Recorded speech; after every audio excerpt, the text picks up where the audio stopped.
Okay, so good evening to everyone.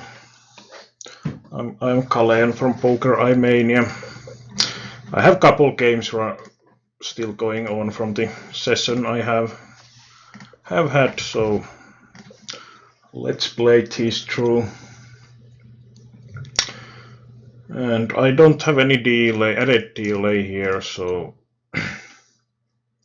should be pretty easy to have some sort of conversations. And if audio and video side is working correctly, comment on something on the chat, or at least if it's not working correctly.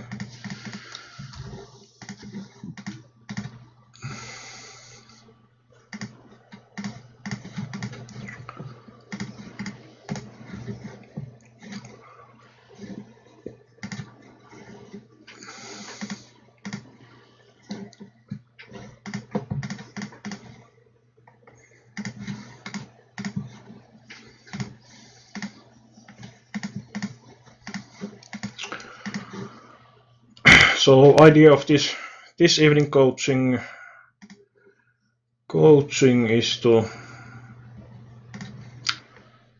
talk about some random stuff. Basically, King Queen, I'm just going to shove here. I definitely don't want to raise fold against anyone really. So there was some questions already on the topic I created. Ugly to run into such monster. Blind versus blind. So I will soon check those. This guy shoves and this guy calls. Basically good that this guy calls. Of course, ugly if he happens to have aces, but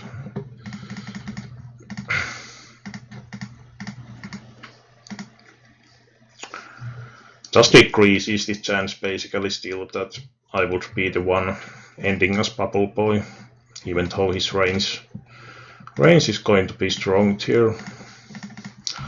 And King 10, we are kind of big stacks, but four-handed. King 10 I have to call.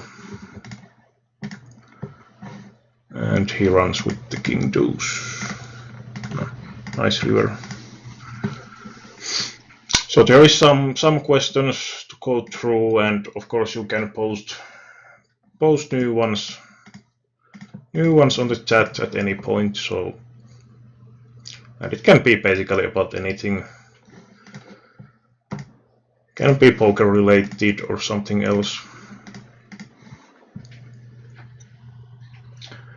And Danita's asking, I'm still playing only in Poker Loco. Yes, I have only been playing here. Let's call with Queen 9. Sometimes my Queen High can be good. Of course, kind of nasty to call anymore because he might even bluff with King High or something, but I also had the gut shot, so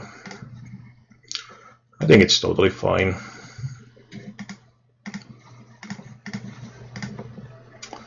And not really anything I can do against pot size bet.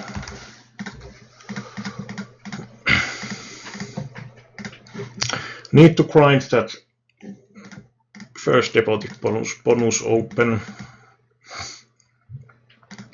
Basically, Villain is probably not folding anything better on the upper right, but at the same time, it's kind of ugly to go for bluff catching either with Queen High. And now he shoves. Well, he might have some straight, but this guy has been pretty crazy, so I'm not going to fold that one.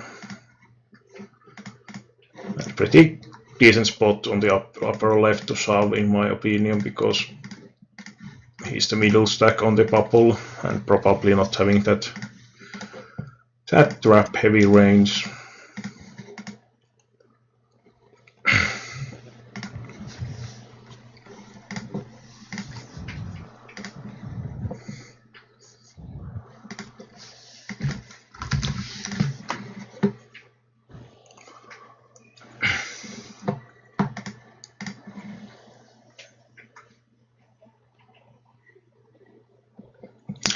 Yeah, well, I think the games on the 888 were pretty juicy, but at the same time, when they removed the whole rake back,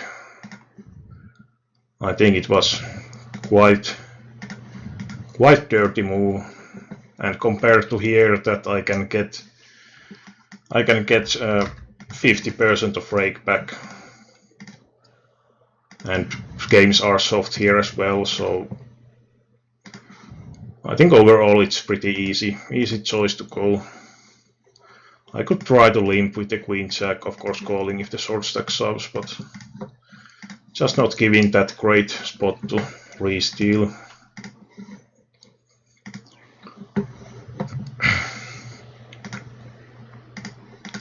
Well, here on the bottom table I can check or see, but I think both are kind of nice options. Well,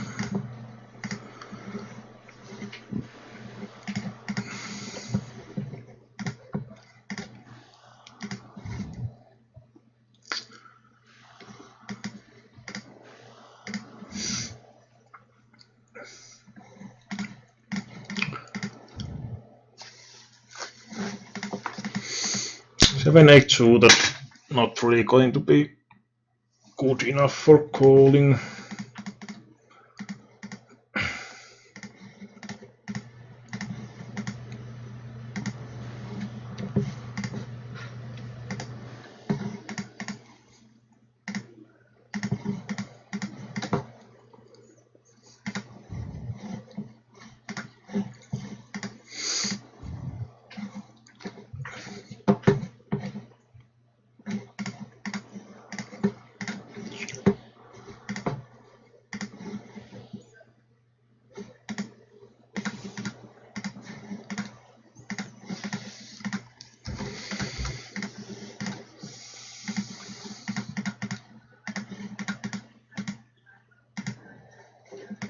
I could also shove the queen 6 suited, but he has been thus for folding huge amount of time, so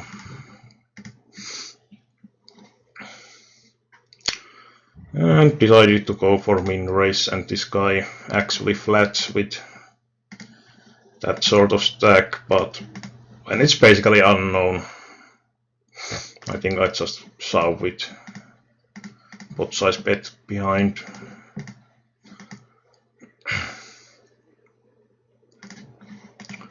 I don't think I can be that afraid of trap. Of course, basically his flatting range shouldn't. I think it's pretty fishy to be flatting with ace-10 here.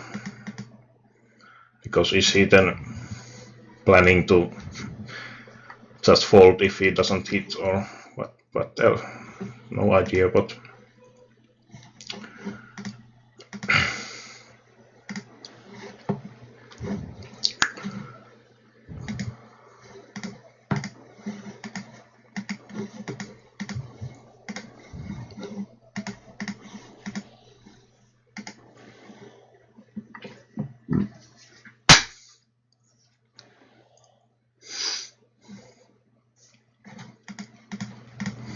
and I think one of the great parts in Poker Loco's reward system is that monthly reload bonus you can take.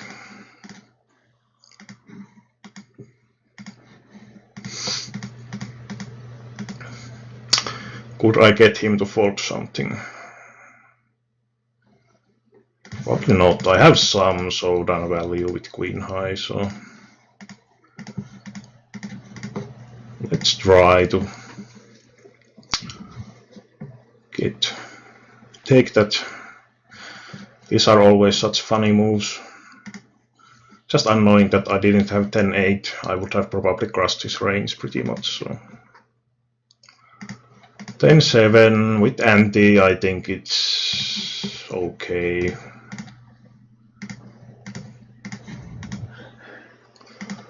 And in here I'm going to raise and call if he limp shoves.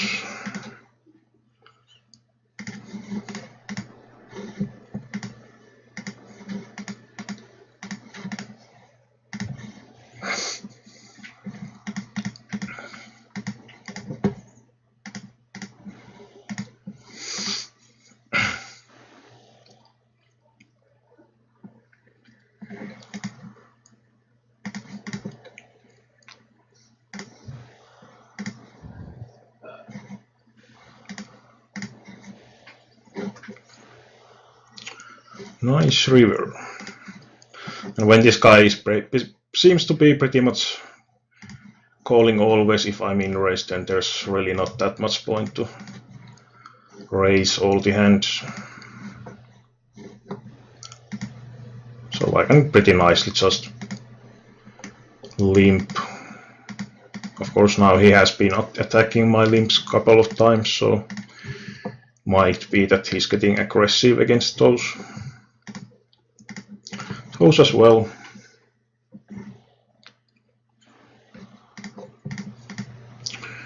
Well, let's try if he raises now again, and let's just ship over him.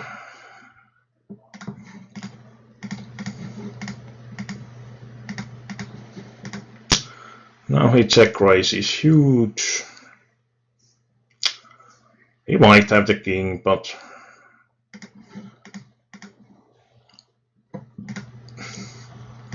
of course 6 is kind of bad, because if he had some sort of straight draw it might have improved, but I think it is just such maniac types that let's go. Well, might have been bad decision.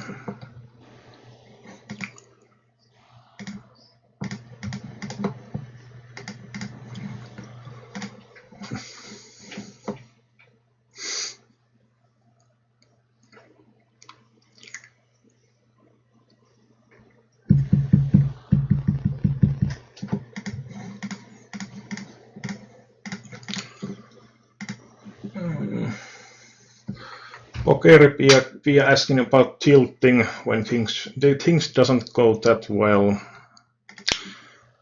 Well, basically, it would be best if you can be, if results in itself wouldn't really affect you. It's more, poker is in the end all about the decisions, and if those are good and you have good reasonings to make those, then it should be fine, even if you happen to run bad.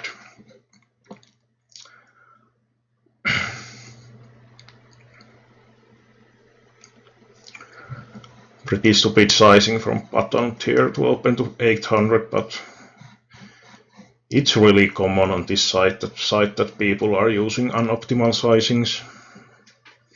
Basically, with these stack depths, there shouldn't be any reason to open more than min raise if you are not shoving, basically. It just doesn't make sense. Why to invest more than you have to? This is kind of spot that I can shove profitably. If I flat, there's just, if small blind folds or completes, PP can be shoving still really wide, so, and min raising is basically, well, you can try to min raise fold. Of course, it's kind of okay hand to min raise fold, but that it has the blocker, but I just don't believe that this guy is believing that I really have something.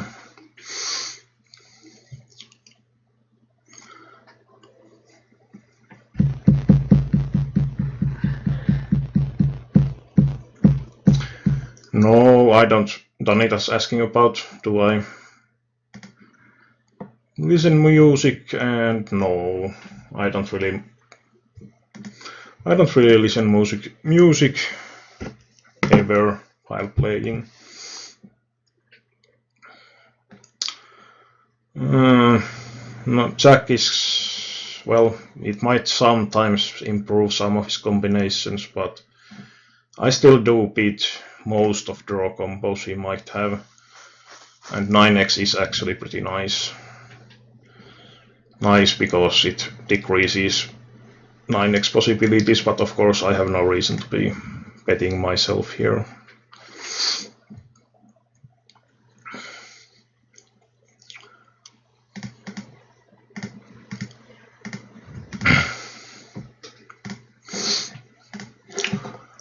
So some of those questions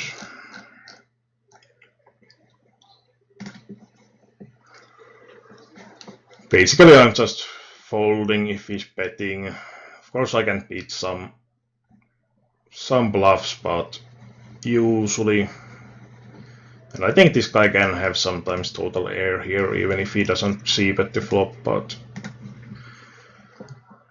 still, I don't really have that much, so just folding.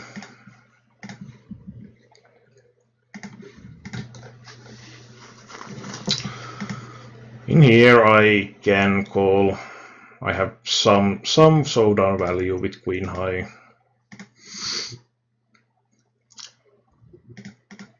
Then also completes flush draw. I think here it's going to be better to turn my hand into bluff. I could have easily 9x here, flush draws. I might even sometimes value bet like 8x, for example.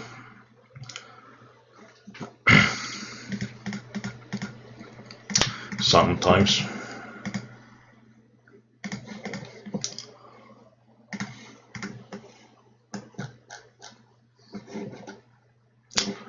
So here was some of the questions.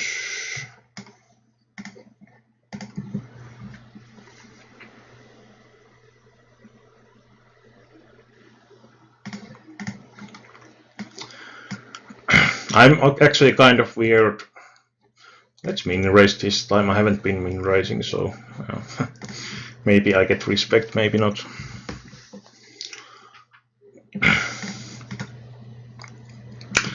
But getting total air and being against pretty aggressive opponent is always kind of ugly.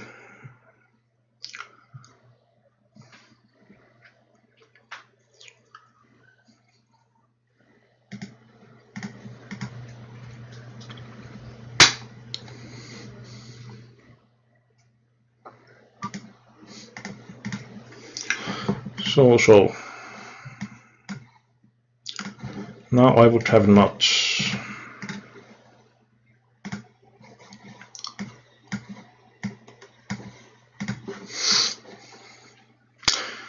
Well, what do you guys think? Do you want to see some hand history review during the coaching, or?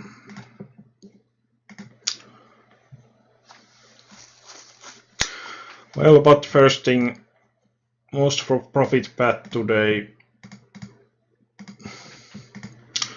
Well, I mostly have experience from the sit and goes, and it's of course not as easy to get value from these anymore, but there is definitely still good games running. But I think probably the best profits can be achieved from cash games like 6max. But I have heard that those have gotten tougher as well, so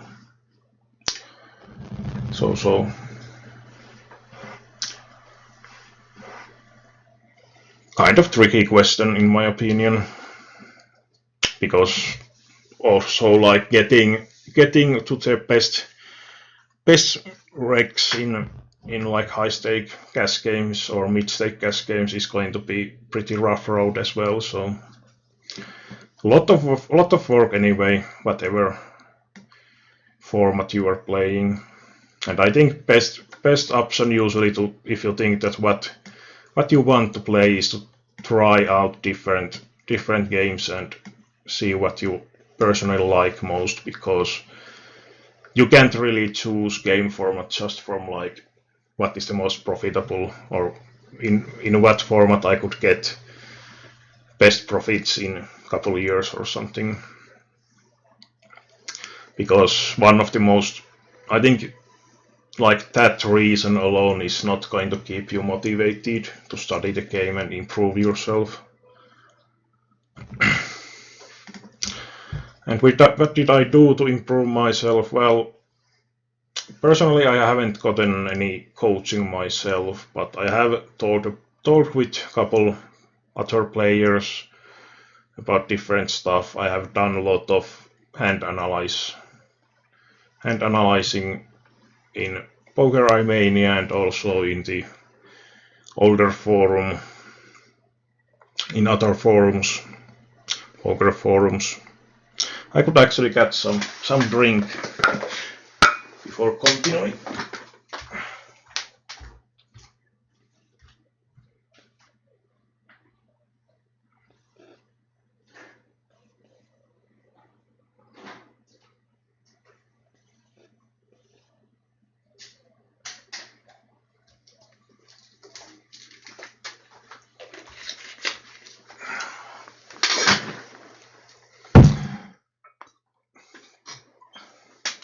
So yeah, a lot of those hand analyzing things and talking about different hands and spots.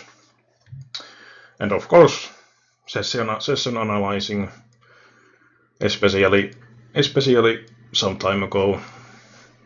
Not that much in recent days, which is of course kind of bad as well.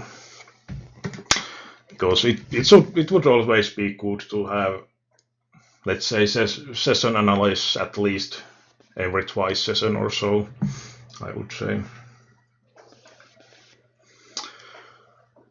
And in here on the poker loco, I usually start session like in Finnish time around 6 p.m., 7 p.m., 8 p.m. and then play up to something like 7-8 hours straight, because basically in the earlier time, like morning or midday, there's usually not that much games running. So if I want to play like morning, I would need to take some sit and go heads up sit and goes as well. I have played some of those, but not that much.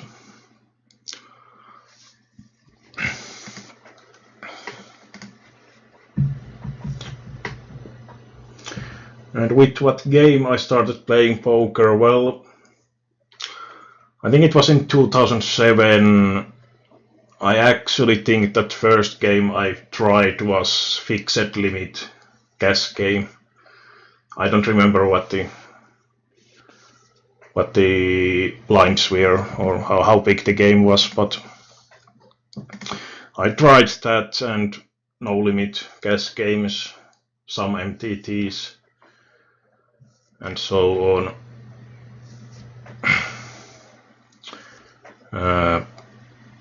I actually busted my first bankroll quite quickly then, but with the second bankroll I got, I started playing sit and goes and have been playing those pretty long now. I could also open that Twitch chat if someone is using that one. Was there any comments about the? Do you guys want to see any sort of hand history review during this one, or do we just talk about those? We can of course first go through those questions which are already visible. Yeah, I think.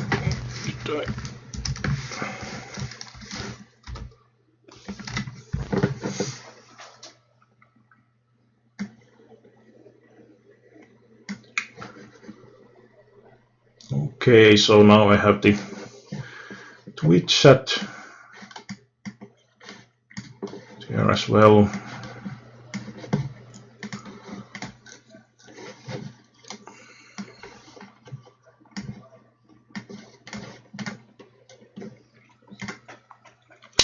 And Marcus Y was asking how long I have been playing poker full time. And looking back, is there some things that I would do differently during that time?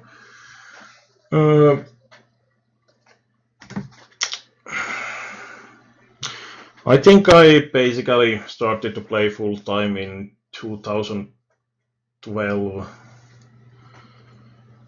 I actually got kicked out of my normal job 10 and just talked that, well, now is good time to test how things could go with the poker. I had already played decent amount, but I think the volumes were like maybe 2 hours per day or something. I had made decent profit, I think, already, and I had talked about poker playing possibility already before when I was working, so it made the decision pretty easy when I got into the, well, what is the word in English? In Finland we have this system where you get these certain amount of cash. It's ansiosidonnainen in Finnish. So it's like decent some portion of your normal salary that you get monthly for like, was it 2 years or something. So that helped to start the poker side as well. So there was some side income also, and basically here I played in PokerStars for 3 full years. In 2014 I went for that Supernova Elite, and I think that year I don't really think that it was bad decision to go for the Supernova Elite as a challenge for myself, but I think there was some kind of huge errors I made in the way during that year, because for one thing I basically started playing 50-50s in end of 2013, and I didn't really have much of experience those for starting 2014, and I basically added those to my normal session, which already included 6-man, 9-man, and 18-man games. So I think it was just too tricky overall to take new formats so quickly, and I think that was kind of costly decision overall. And also one thing I would do otherwise if I started again that challenge would be to really do much more volume during the early part of the year, because, well, as it usually happens that you, or at least for me it easily happens that I just don't do as much work in the early part of the project, like that's been often with the school stuff as well, that you just think that, yeah, there's more time to do that, I can do it tomorrow, basically. So kind of same stuff, that the volume concentrated on the end of the year pretty heavily, and of course that usually was also the time when the games were toughest, and it added a lot of mental pressure as well. So I think if I had done those couple things differently and still managed to do the Supernova Elite, I would have easily made much more profit. But yeah, something to learn from that.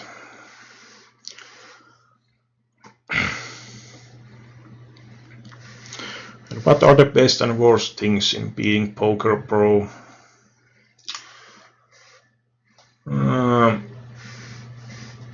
Well, one of the good sides is that you have really overall pretty free selection of your working time, especially as sit and go player. Well, at least when I was playing in PokerStars, because there was games running all the day basically. It didn't really matter necessarily that much what time you were playing. Of course, well, in MTT side it's more about like on your like game schedule that what games you want to be playing, that you need to study it a little bit, but I think it's pretty free even in tier that you can play on the morning, you can play during the day or night or whatever you want. So I think that's one of the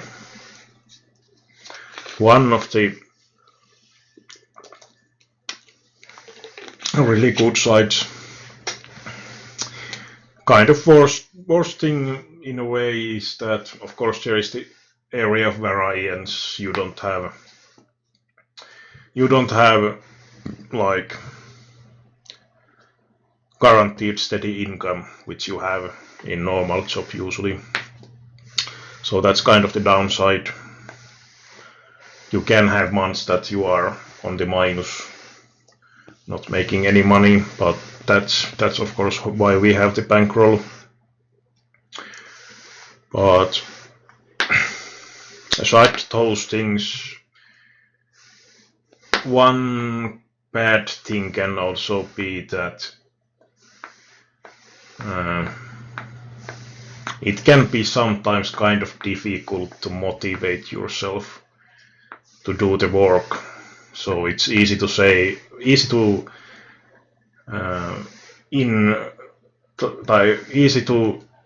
create things that you more preferably do than start your session, because basically you are boss of your own.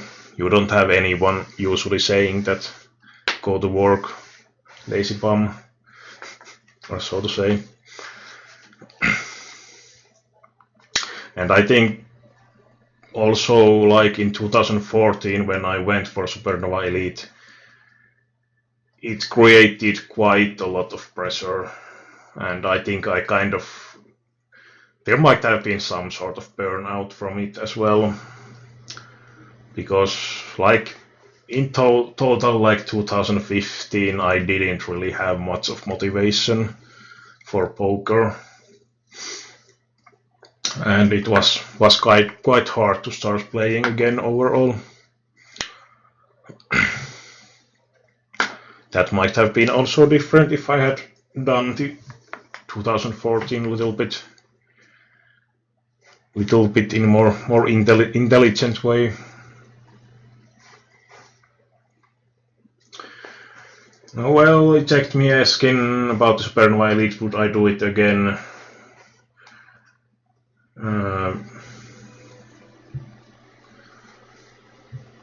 Well, I think it was pretty nice. Had nice profits, EV profits from it, and I might be still playing on the Poker Stars, but I think decision to move outside of Poker Stars was also pretty good one, because I think even in like micro poker it's reasonable to make decent amount yearly, and thus far at least the games have been much softer, so like from mental side it's a lot easier, much smaller swings and so on. And for day, that would I recommend Supernova Elite Challenge if it was still available. I would say that it's quite a challenge for most people, and if you have a like tough time to do that monthly volume that is needed, I would probably recommend to not go for it, because you have to remember that it was yearly challenge basically.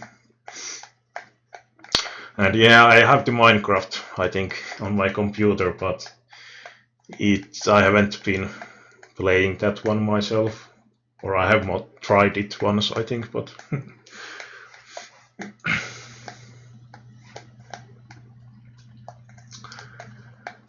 Mickey asking how did I get my motivation back? Well, I basically had pretty long holiday season on 2015. I didn't really make that much volume. Well, it was 2 times supernova, I mean, 2 times supernova still, but pretty low volume overall. I made most of it on the first half, I think. So when I didn't really play that much previous year, it was poker started to feel more interesting again, basically. I'm not sure what Pokeripia is asking with money.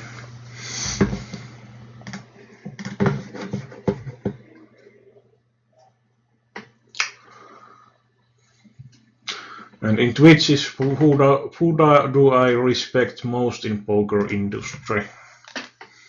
Well, I don't really think I have that sort of idols, so to say. Really.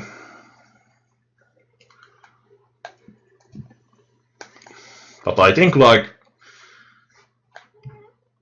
kind of easy answer I would suppose would be like Necrano, because I think he's doing a lot of good marketing for poker overall, being funny person to watch and so on. If I need to choose someone from like image of the poker itself.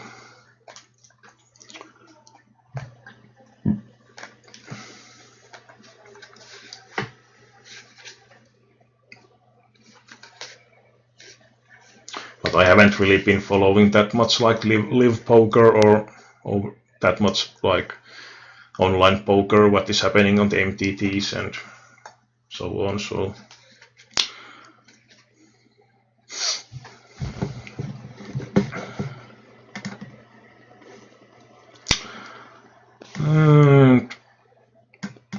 as Marcus asking, there is a lot of people dreaming about playing poker for a living. Would you recommend poker career if it's possible for someone?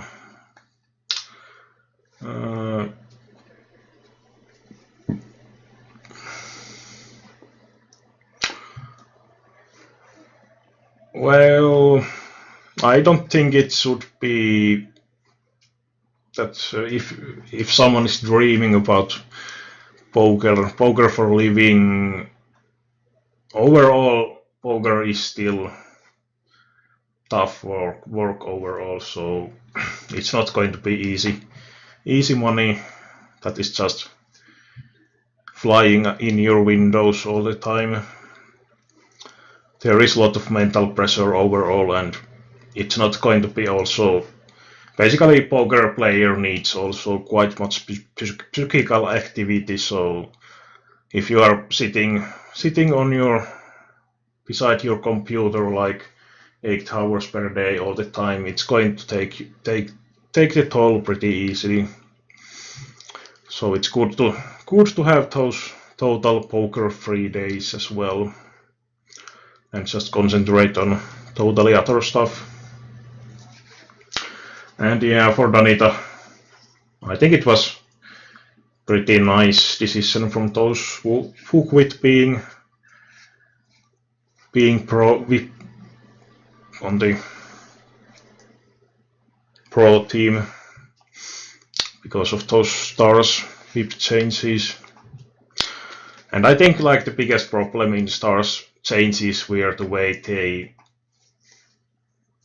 communicated about those. Of course, they have freedom to change their VIP system, but like if they had informed about Supernova Elite and Supernova and so on, those changes 1 year before, that in 2014 they would have said that at the start of 2016 things are going to be like this. Personally, I wouldn't have had problem with that at all.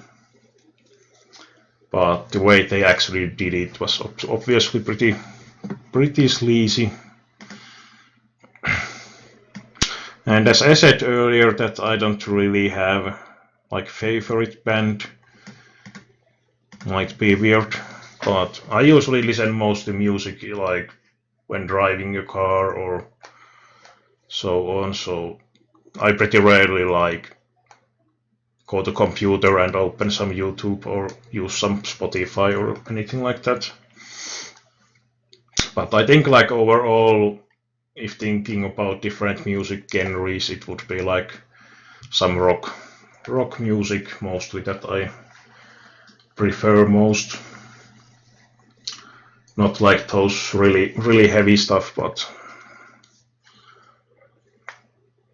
bit softer ones, so to say.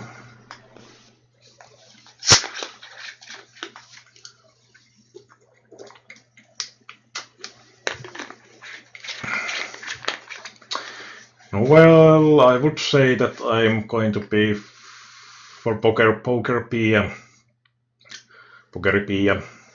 That's what kind of player I would describe myself. I would say probably some loose aggressive. I like to steal a lot and put pressure on opponents where I see decent possibilities for that. But of course, poker is also about adjusting that you can't really, or you shouldn't really have like certain tactic that I'm going to play with this style. If you have some total maniac who is shoving all the time or something like that, then you just need to tighten and adjust and hope you get decent hands to stack him off and so on. But if players let steal easily, of course I'm stealing. And I think like from the Rex, for example, from the micro gaming network, I think I'm probably one of the loosest ones.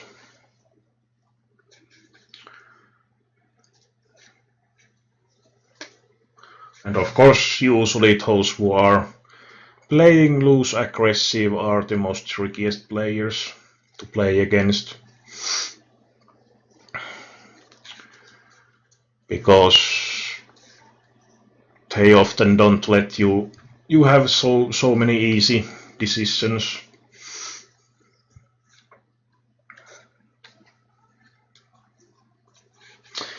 No, well, for Reject Me, that weirdo I see myself after 5 years, I think it's pretty hard to say.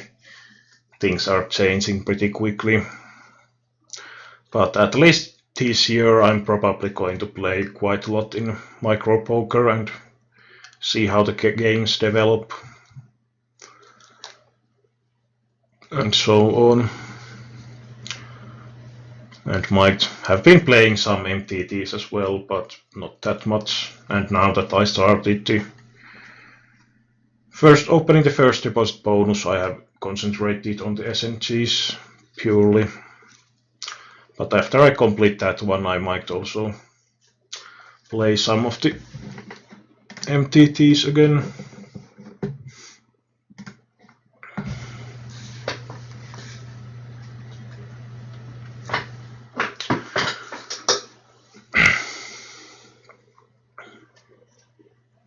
But at least currently if possible, I'm going to continue with poker. It's pretty fun job overall.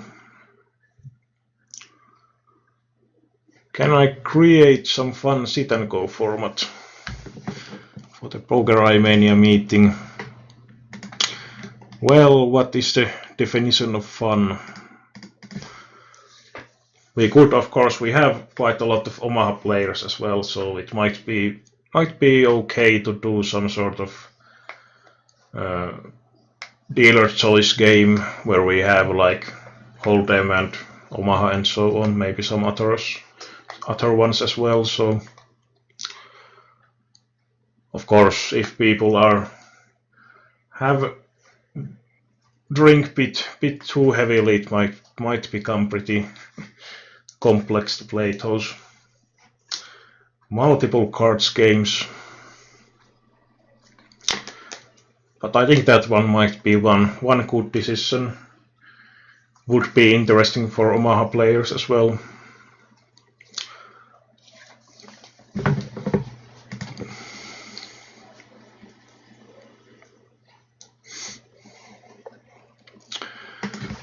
They comments what I would be doing if I can't play poker. Oh, well, I think currently if I wouldn't have option, I would try to catch up on the information technology side, but I think it's currently quite tough to get job on that area because there has been quite good amount of layoffs. So might be that I would need to consider some re-education stuff.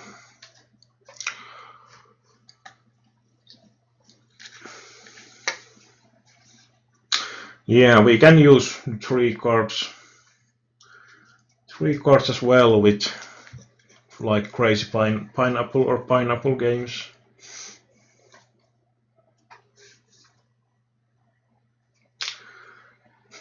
Marcus Y commenting that how about sell the button where winner of the hand can give a button for someone for 5 pp's. Well, I think one of the problem with that would be that would you need to compensate those that would get into blinds 10 as well or something. Actually, I think there at least somewhere has been the game where winner of the hand always has the button, so that if you keep winning you can always have the button.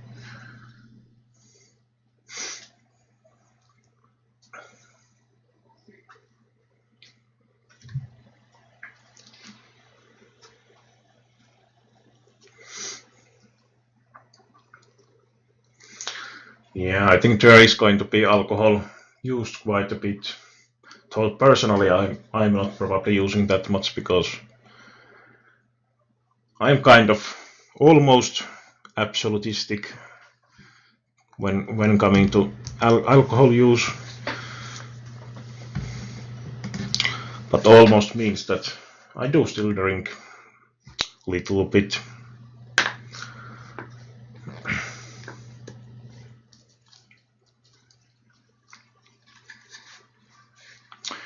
What is the most important piece of advice you have given and gotten regarding playing poker? I would say it's pretty much the bankroll management area. If you don't have good bankroll management, you don't really have future on the poker without some really heavy luck, at least.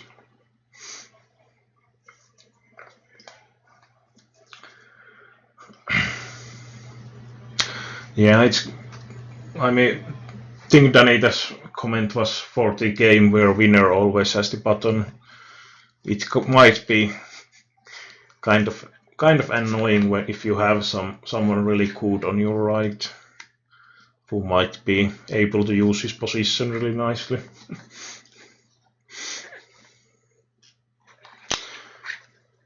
But yeah, I think bankroll management is basically the most important single thing in poker overall.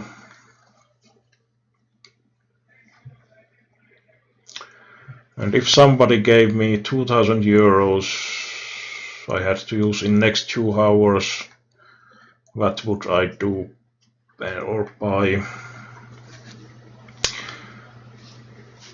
Well,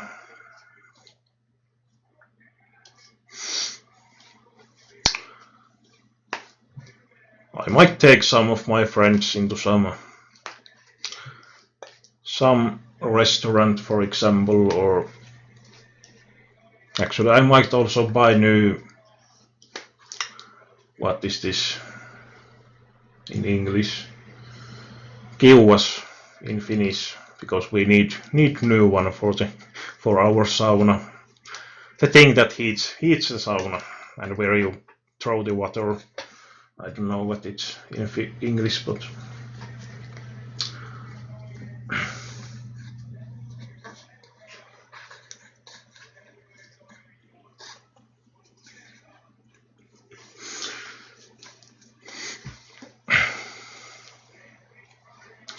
yeah, just be careful that you don't don't drink too much, Eki, or you might need to walk at some point.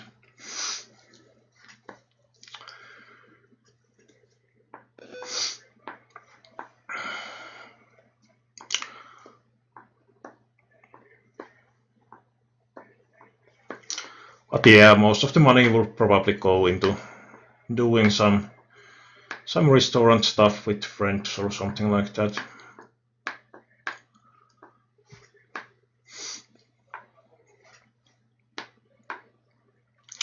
And about another country to live in, well, I haven't really talked about that much. I don't think that I would like to live in some area where it's always warm throughout the year. Yeah, heater, okay. Yeah, sauna is great place. But yeah, I wouldn't really like to live in some country where it's warm all the time, especially if it goes like above 30 degrees Celsius. I really hate that sort of stuff. It's okay like for 1 week holiday or something, but I think it would be kind of horrible in the long run. So maybe some sort of kind of similar sort of area where it would have different like autumn, winter, and so on.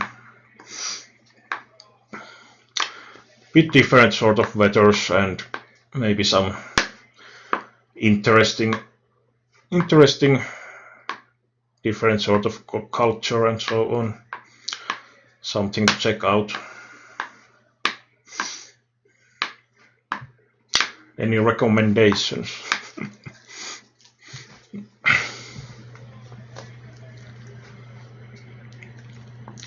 And what is my dream holiday location? Well, it might be interesting to visit some of the Asian countries at some point.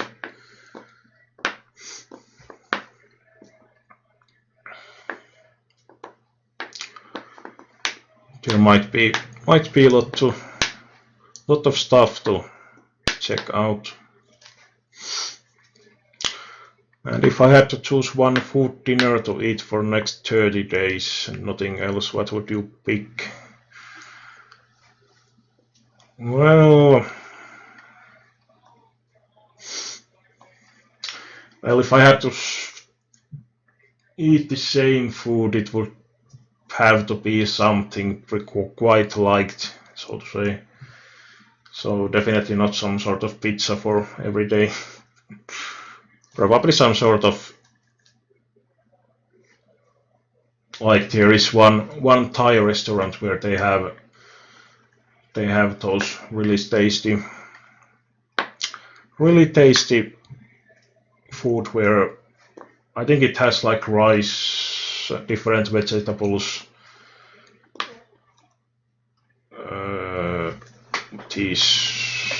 nuts, hot shells, and so on. Those would be pretty nice because they would be quite lightweight and tasty and have a lot of different, like with a nutrition or whatever it is.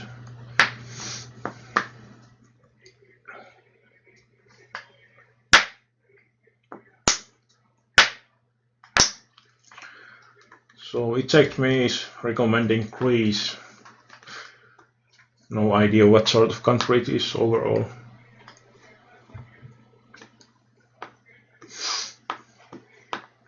Yeah, we actually talked about going to Portugal. I think it was previous year at some point. Might be interesting place.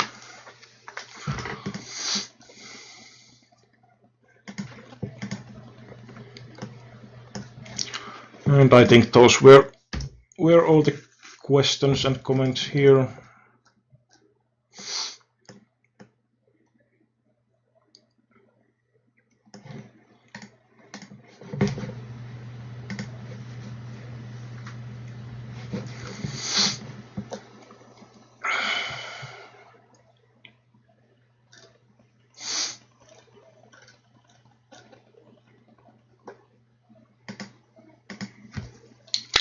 Well, we have talked about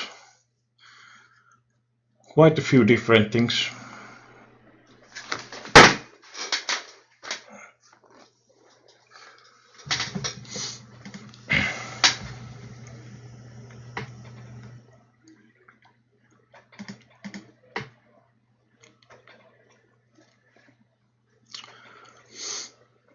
But yeah, from the food part, as I said, those lightweight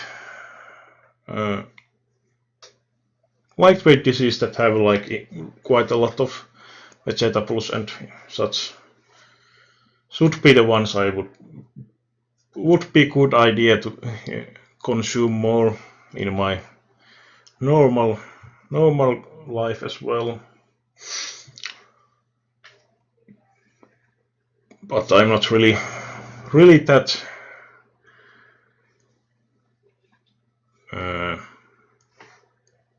enthusiastic about those green stuff. Yeah, at least the economy on the Greece is on quite bad state, I think. No idea if there is like other sort of unstableness, like riots or something like that.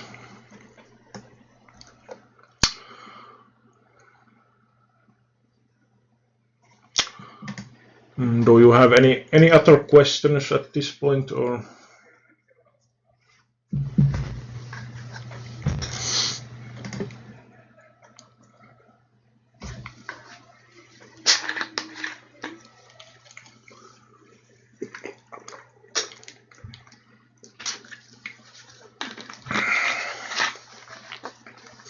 Well, that's a pretty nice question from Deija.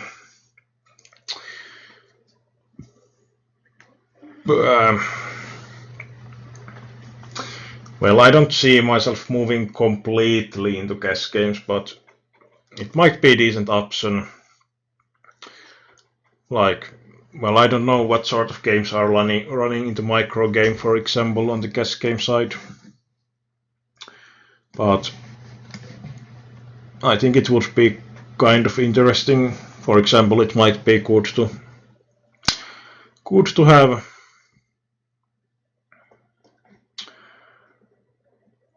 like for sessions on the morning or midday when there is no games running on the SNCs that much. Seems like decent amount of tables players currently, at least here.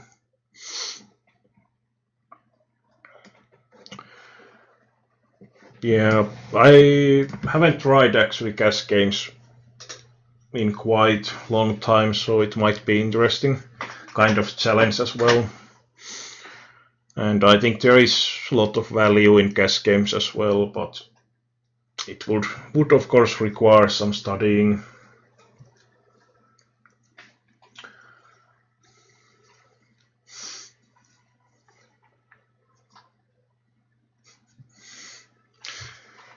Well, yeah, if I had kid, it would probably be kind of automatic at some point to teach at least the basics, because I think it would be kind of thing that would happen anyway, because poker, if you would continue to play poker as your work, it would be such big part of the life overall.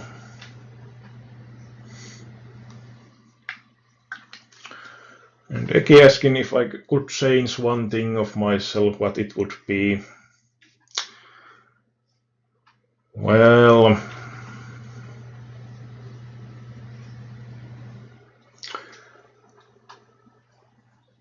would probably be something about how being more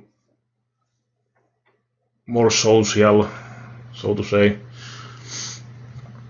I'm pretty much like more of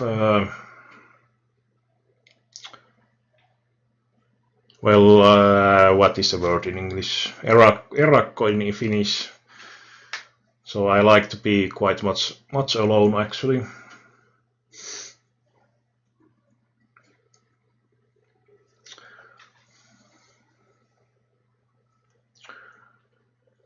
Well, I have been playing some entities, but I kind of like sit and go still quite much, which is might be quite surprising considering I have been playing those games for quite many years. So, but I think there is quite a lot of interesting things in sit and go, which quite rarely happens in. Like the games are basically always changing, dynamics change really quickly with the stack sizes and so on. You don't really get that, I think, that much in MTTs, or because it's like the ICM side is so much stronger in SNC compared to MTT decisions, so I kind of like that area.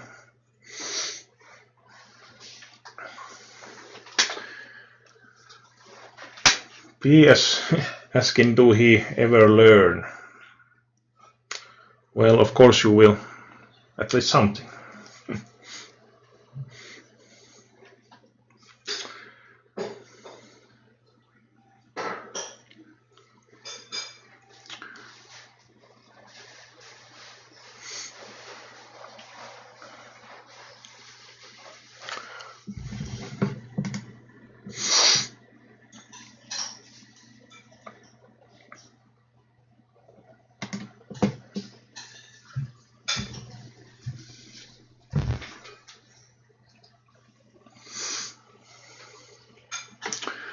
Most interesting place to visit in Oulu.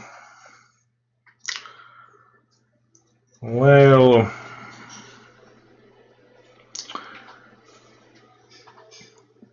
of course you have these different sort of like marketplaces where you have different shops and what they are called, these like central places where you have a lot of shops and so on. Then you have some museums, place called Tietomaa, which has sometimes quite interesting shows and so on. Yeah, malls. That's the word.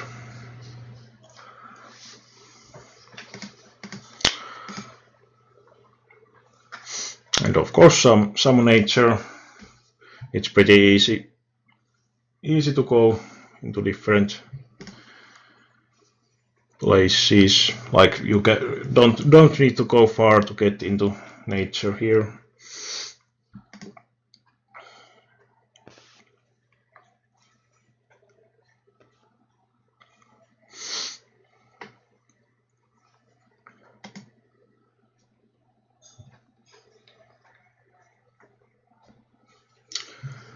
What was my biggest downswing?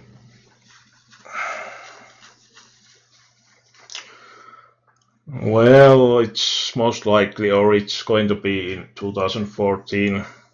Like my biggest daily swings have been, I think, something around $3,000 down and something like $5,000 up. But it was pretty easy to create those when playing like over 20 tables and having average buy-in of something like $50 or $40 or something.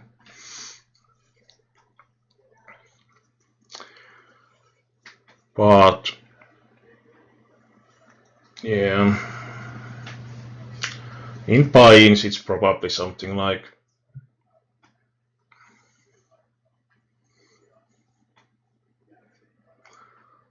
couple hundred, 200 or something buy-ins. At least over 100, I would say. I haven't actually had, or I don't have in my current databases those older results anymore. Take way too much space basically.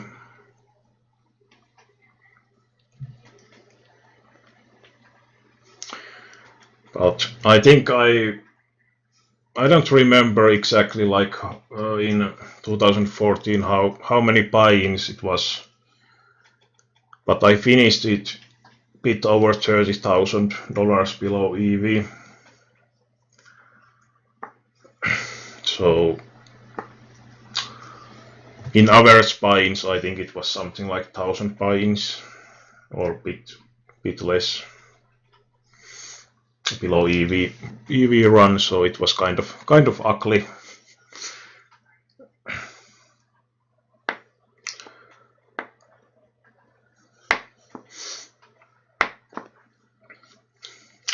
Proudest moment poker-wise? Well, I would say it was most likely when I achieved the Supernova Elite. I mean, it's basically like biggest challenge or goal I basically had, or longest. Well, of course, like studying did took like 4 years and so on, but it wasn't that much of a challenge overall.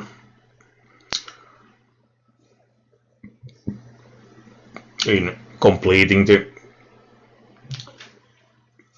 those demanded things anyway. But I think like biggest and toughest challenge has been the Supernova Elite Hunt.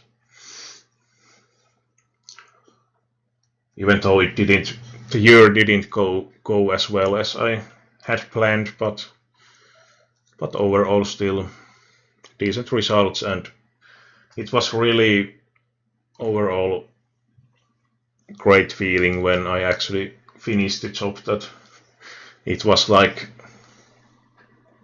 I think it was actually last day of the year I got it, so better later than never.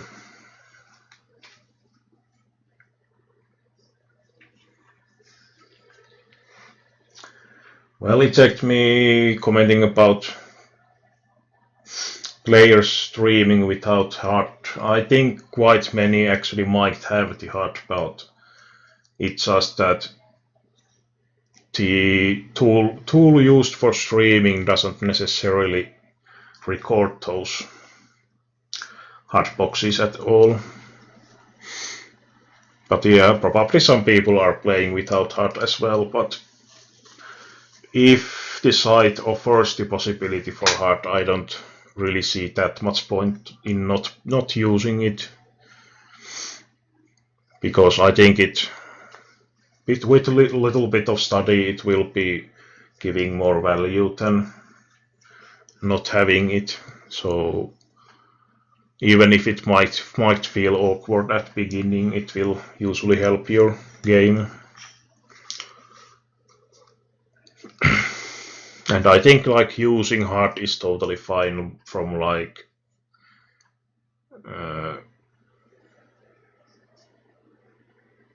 some people are saying that it would be better for poker to not have HUDs anywhere, but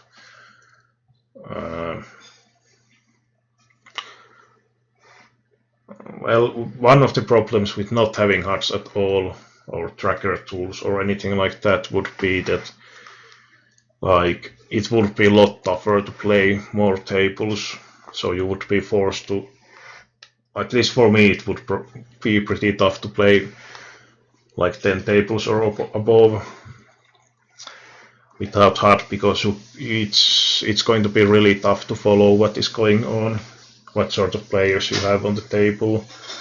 So I'm not sure like would it be really that great for poker overall if the volumes would go down a lot.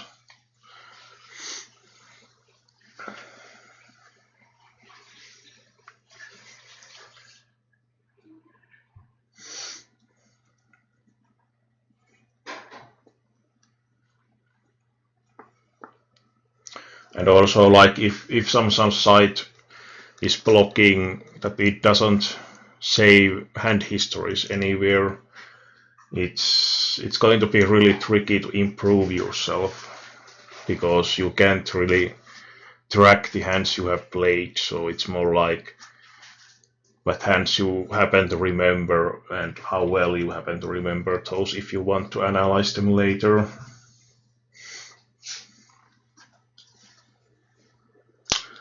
No, it checked me asking that was I profits on the pre-rake back on Supernova Elite year. I was down quite a bit, but it was mostly from end of the year.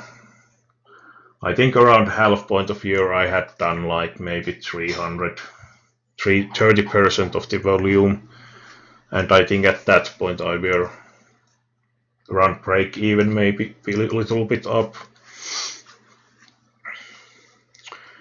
But with the rake back it was above 30,000 anyway, and were around 30,000 below EV as well. So if I had run around the EV, I would have been above 60,000 on that year, which would have been quite decent. But one of the biggest mistakes I think I made was with playing with the 50-50 games and doing those during my session with all the other formats.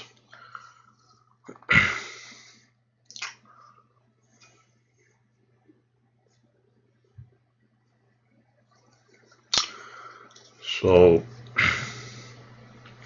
and yeah, they are commenting about my coaching. It's pretty, I would say, cheap overall. And also you can try through the public private coaching as well. So we would be streaming it to Poker iMania Twitch channel.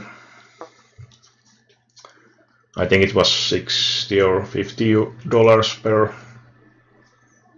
Well, usually they have been around 2 hours. I'm not sure, was it mentioned as 1.5 hours in the topic, but anyway.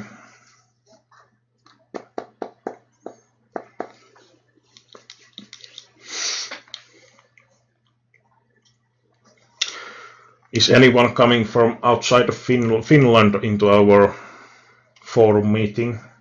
By the way, I think there was some people commenting at least that they were interested. Well, of course, Deja and Arnimets are coming from Tallinn, but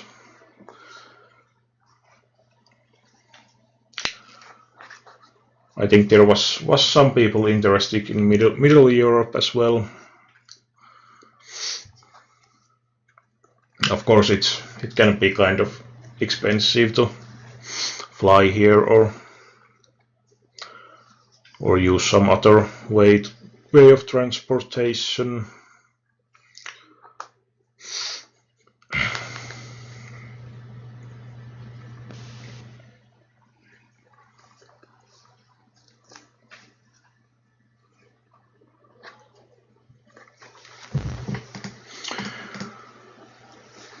But it's going to be probably quite interesting meeting again. There was one in, I think it was 2 years ago, 2014, when the previous one was. It was pretty nice happening.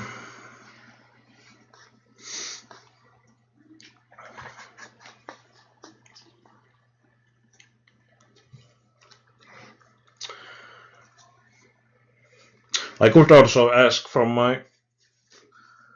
I have like Big Brother, for example, is playing this petanque, if it's said that way in English, where you throw these iron balls and try to get them as close of those, usually red ball or yellow ball, as close as possible, and you get points from having your ball, your balls on the closest ones. I think that would be quite good game for the meeting as well. Usually time just flies by when you when you play that one.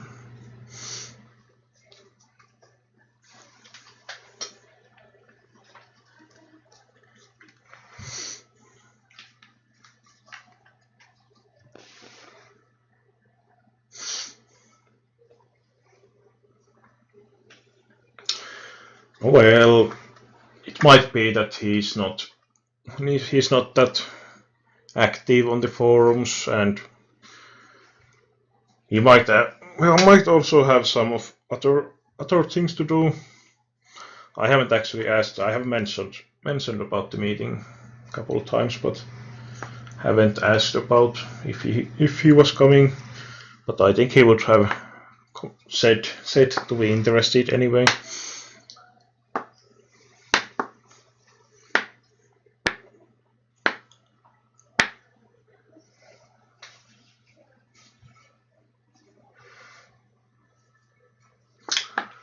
Yeah, it checked me asking about what was the idea to, like, who had the idea to start Poker Armenia, and as they said that C and Arnimet started it. Basically, it came from the other poker forum closing Finnish side forum, so we wanted to have some place, or they and Arnimet wanted to have some place to basically keep that same community alive. So that's the main idea where it started. Yeah, I can ask him as well, though my car is going to be quite full if everyone coming.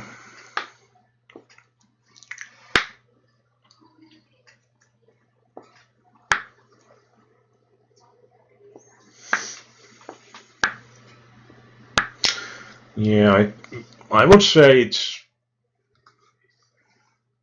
at least the friendliest poker forum overall, and like moderation is really great.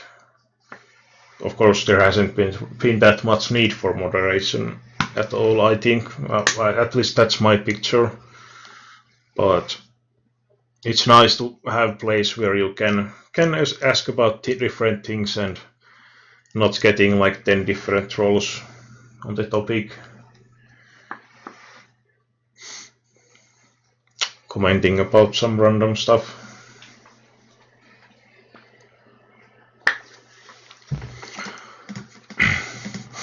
And of course we are,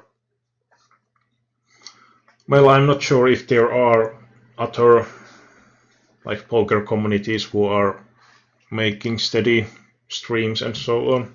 Probably there are.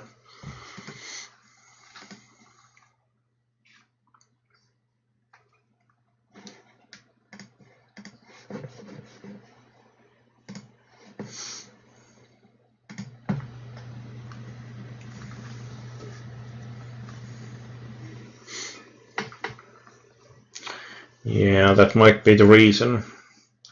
Lightning fast moderators.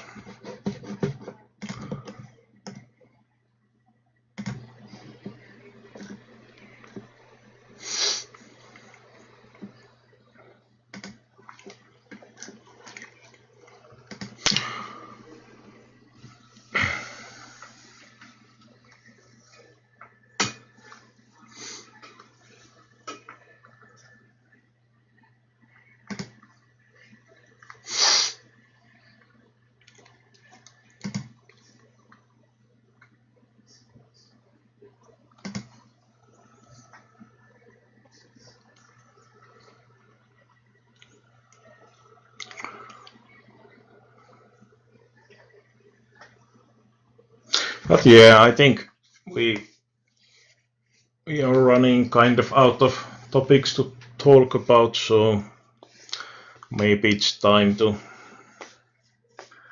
end soon. Checked me asking what is the most common mistake when having coaching. or when I coach someone.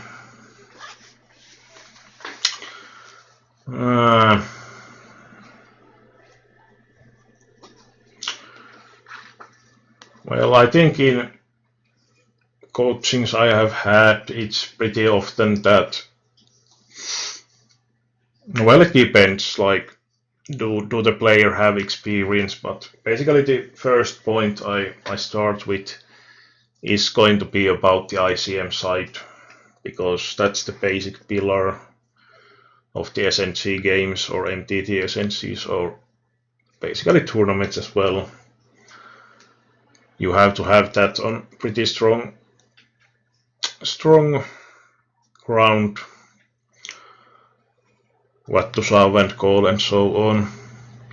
But after that, it's usually about where the most leagues are is going to be how to be or how active to be in late position, like positional stuff, also defending big blind and so on.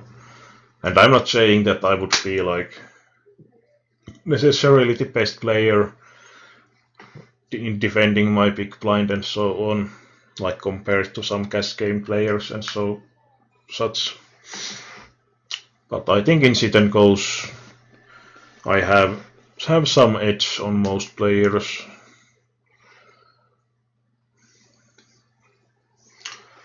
At least when not playing more than 20 tables or something. And one of the problems with mass multi-tabling tends to be that your game easily ends up too automatic. So I think that was also one reason why 2014 wasn't the greatest of year results wise, was that when playing in really tough tables overall, and when I had over 20 tables most of the time, it's just going to be a really tough combination, and having multiple different formats as well. So I think in those conditions it was anyway going to be really challenging to play with that much profit. But it was kind of when the time was running out and so on, so I had to play if I wanted to finish the Supernova Elite.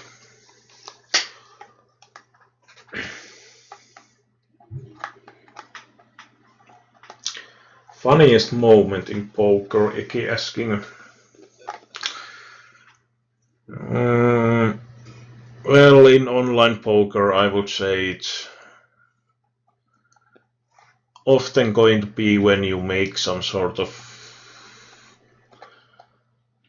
that you smell something being wrong at the hand and you manage to make good decision, like making some good hero call or managing to get villain to fold after making some nice bluff and so on.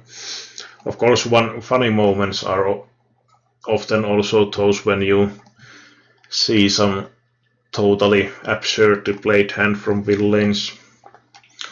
And of course there has been some from myself as well. For example, I might have been misclicking and calling with some sort of total garbage and managing to win the pot or something. But yeah, live poker I haven't actually been playing that much recently. Had been more actively doing that a couple of years ago on the local ring we have.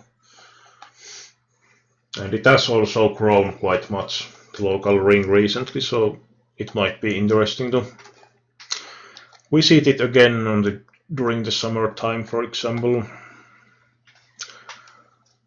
Of course, in the live poker, it's often, especially as we have been playing those pretty small sit and go tournament or like multi-table tournament games, so it's not going to be that great, like on like how big hourly winnings you can achieve, but it's more about fun live action, and not about working that much. But I think one of the reasons why I haven't been playing on 2015 on the Live Poker has been also that it had been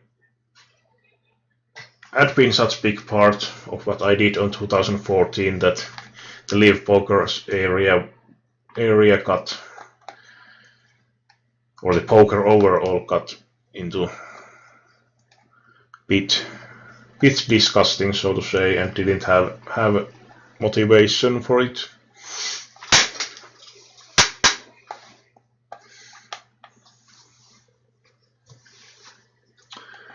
Most famous poker player I have played against. Well, it was probably that, I don't remember his nick or name anymore, but when I was playing in 2015, that was it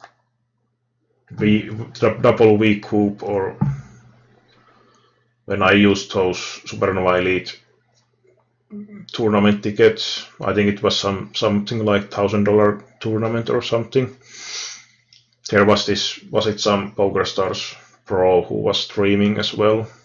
That's probably the most famous player I have been playing against. Didn't have much success from those. I think the packet was something like 4K or a bit more. I guessed something like a bit over 1K from those.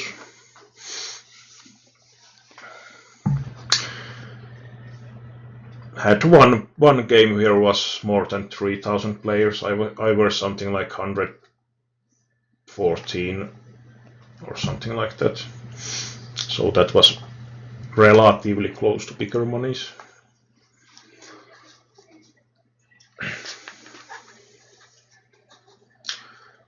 What's that I see first?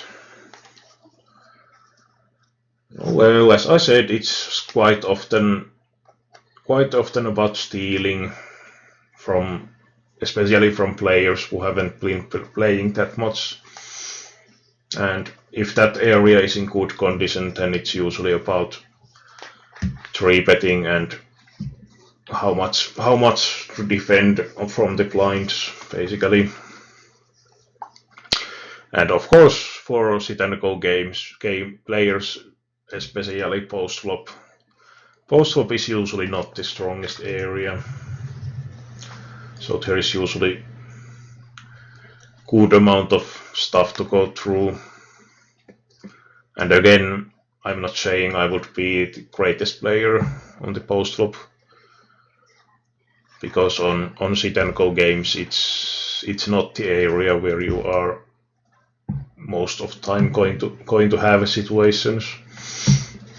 But of course, like in micro gaming, on the start you are 100 pp deep, so there is stack depth to move around and so on. So especially against recreational players, you have huge edge with the deeper stacks. And there is space for bluffing, going for a bit bigger bluffs against other regulars. Usually I'm not making big bluffs against those recreational players, because you don't really know what. Really often they might be just totally surprising you and calling down with whatever type of hands. Even if you had like decent amount of made hands, you can easily represent.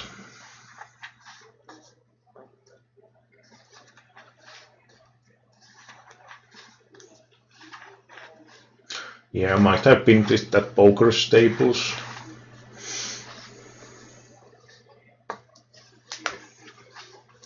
Eki asking what is my biggest win in one game.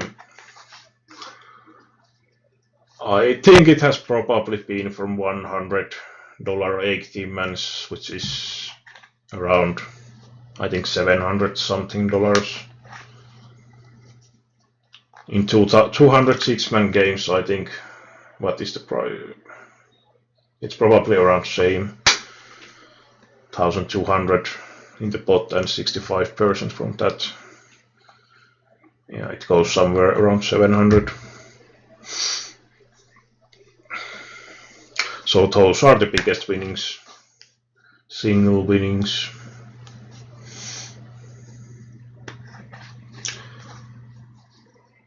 Do I have hand in poker history that keeps haunting you? Well,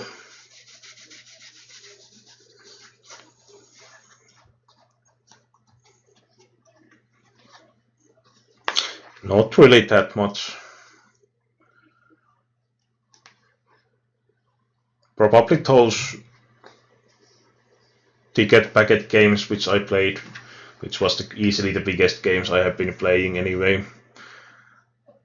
I dropped from 2 of those by making pretty marginal resolves. So of course it has been going through my mind couple of times that would it have been better to not take those pots or take more passive lines, but in a way I think both were decent plays. Of course I have made huge mistakes in sit and go games. Really often those fits quite often in few million hands, but it's not about that big monies or money possibilities compared to those ticket games where it was possible to make 5 fix, maybe even 6 fix in final table and so on. And as I said earlier, I have been playing on the local games. I have been playing in Tallinn in one casino game. I think Markus Y was there as well, and I think he actually won that tournament.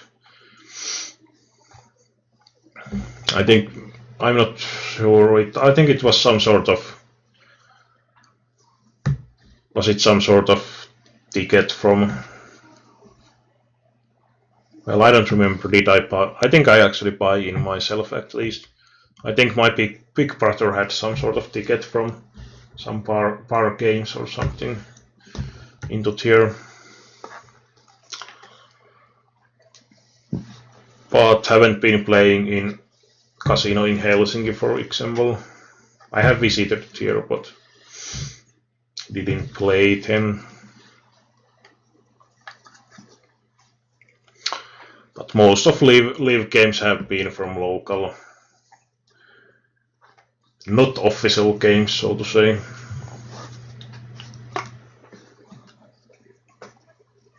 Yeah, I think you played into late night hours in the night or something when you won that one, so it might have been even good beat to drop out earlier.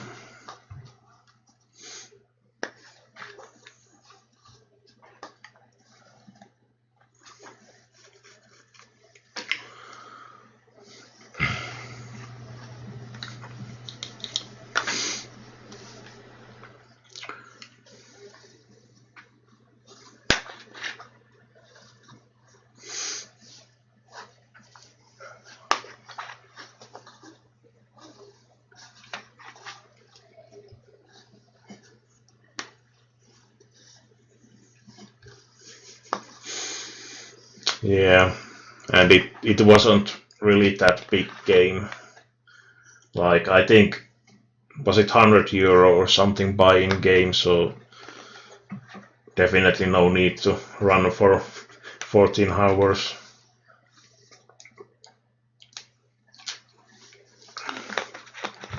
Would be different if it was like 1K tournament or even like maybe €500 tournament buy-in or something.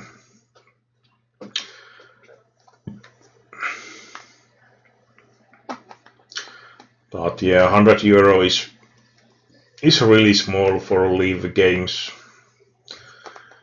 Of course, in online it's a bit different. It's pretty decent sized already, but of course the difference is that you can have easily 10 games running on online, and in live it's usually kind of tough to multi-table. So I'm not sure if it's against some sort of rules. If you have 2 tournaments running, could you basically be playing on both of those at the same time?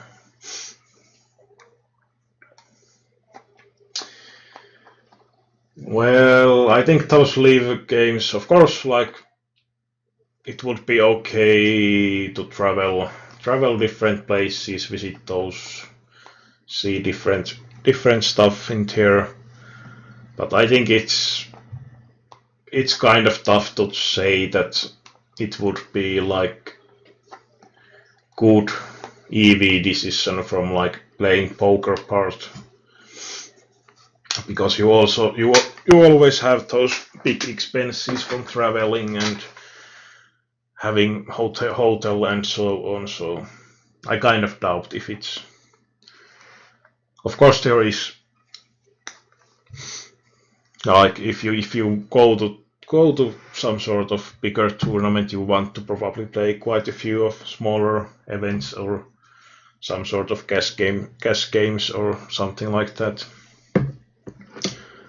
But if going with the idea that playing one big event, traveling to some place on Middle Europe or something, and having a lot of expenses, I doubt it would be plus EV. But of course, if having like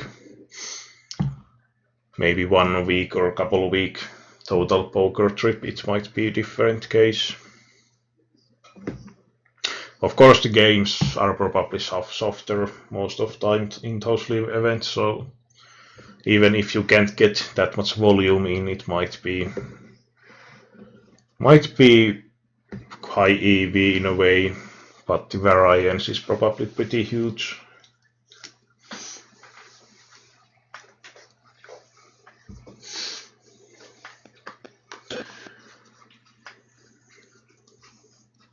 Basically, when you think about like, I think those bigger live games tends to be easily like 1,000 players or something, or am I wrong?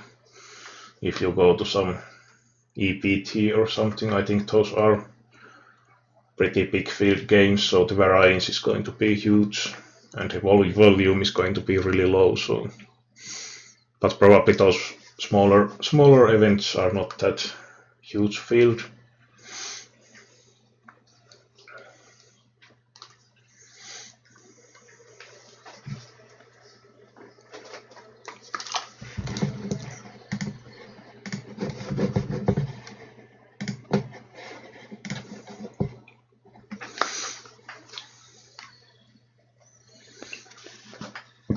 Yeah, for sure, saying that Prague might be good destination in December.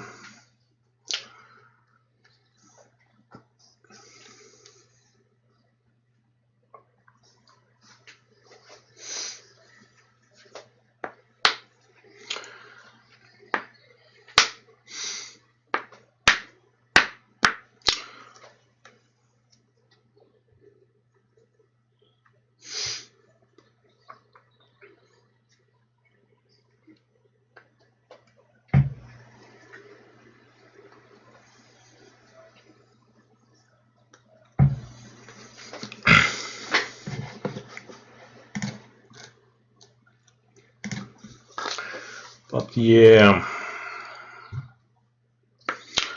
we might have some sort of.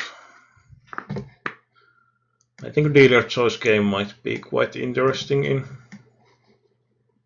in our meeting.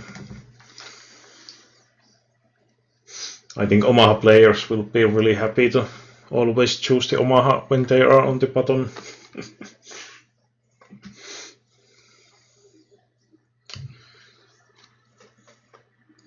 And probably some cash games running and so on.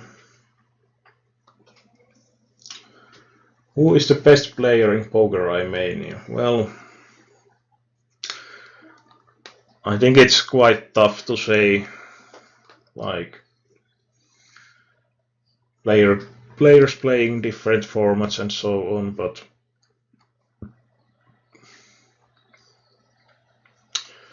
I think there are good players for pretty much every format. Cash game, MTTs, sit and goes.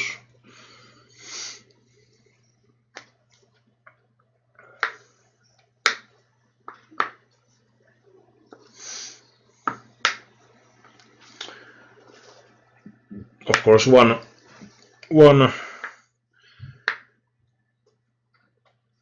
empty area in our offerings in Poker Armenia is and have been the cash game, no limit cash game area. I would say it would be kind of nice to get someone in that area to coach, but of course it's tough when we can't really offer much of compensation for that.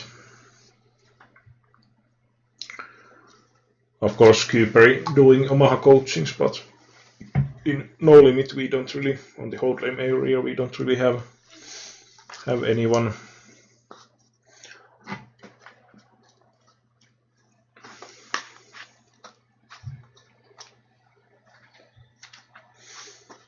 Yeah, it might be interesting to visit that place for Farseer mentions.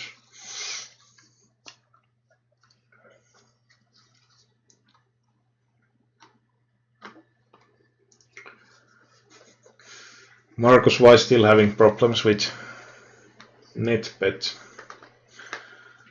Yeah, they seems to have done good job with their update.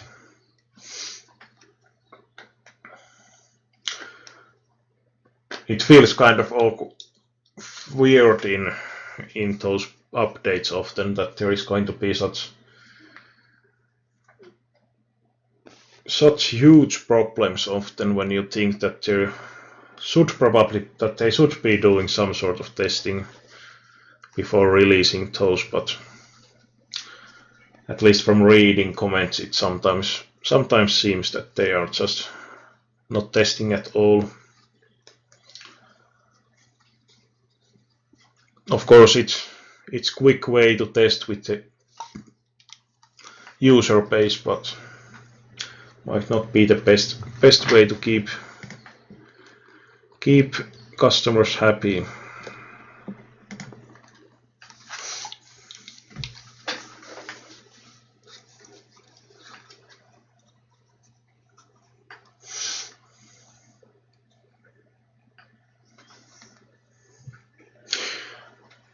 But yeah, we have been going on almost 2 hours so it's probably enough for this.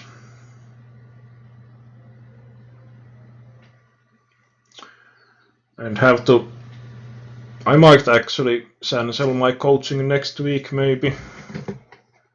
Have to think about that because I have quite a lot to do with my deposit bonus on the poker logo, so I might want to focus on releasing that one because it might get quite close, whatever I get it or not.